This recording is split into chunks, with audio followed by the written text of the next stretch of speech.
ఇది ముఖ్యంగా ఈ సినిమాకి సంబంధించింది మొట్టమొదట మెచ్చుకోవాల్సింది నిర్మాతలైన ఏషియన్ ఫిల్మ్స్ సునీల్ నారంగ్ గారు అండ్ వెంకటేశ్వర సినిమాస్ ఎల్ఎల్పి అధినేత పుస్కూర్ రామ్మోహన్ గారు వాళ్ళిద్దరిని ముందు మెచ్చుకోవాల్సిన అవసరం ఉంది. ఎందుకంటే నిర్మాతలు ఇవాళ రేపు అంటే రెగ్యులర్ మాస్ మసాలా సినిమాల తాలూకా పడికట్టు నుంచి కానీ ఆ ఉచ్చులోంచి బయటికి రావట్లా. దానివల్ల ఈ మధ్య రోజుల్లో ఎన్ని సినిమాలు పోయాయో, ఎంత దారుణంగా నిర్మాతలు కావచ్చు, ఎగ్జిబిటర్స్ కావచ్చు, డిస్ట్రిబ్యూటర్స్ కావచ్చు, ఎవరైనా సరే చాలా వరకు నష్టపోయిన సినిమాలే ఇటీవల రోజుల్లో వస్తున్నాయి. దానివల్ల సినిమా ఇండస్ట్రీకి చాలా ఘోరమైన దెబ్బ.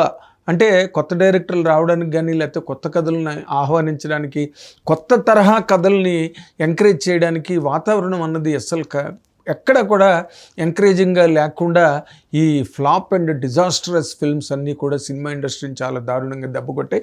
అండ్ నిర్మాతలకి బేసిక్గా ఒక కొత్త కథతో చెయ్యొచ్చు, మనం కొత్త కథతో మనం ముందుకెళ్ళచ్చు అని అనుకుంటే అలాంటి సందర్భాలు ఎక్కడ కూడా మచ్చుకు కూడా కనిపించని పరిస్థితులు సినిమా ఇండస్ట్రీలో, తెలుగు సినిమా ఇండస్ట్రీలో అయితే ప్రస్తుతం ఉన్నాయి.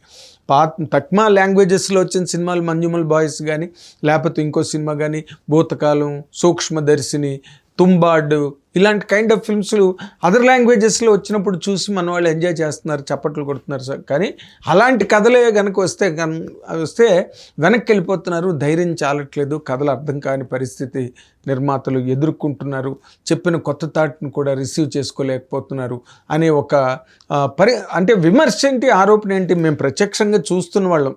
అంటే cinema industry we are not outsiders, we are insiders of the film industry for so long.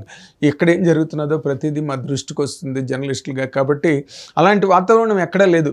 అలాంటి పరిస్థితుల్లో ఇలాంటి కథని టేకప్ చేయడం, శాఖరకమ్మలు బాగా హ్యాండిల్ చేయగలరు.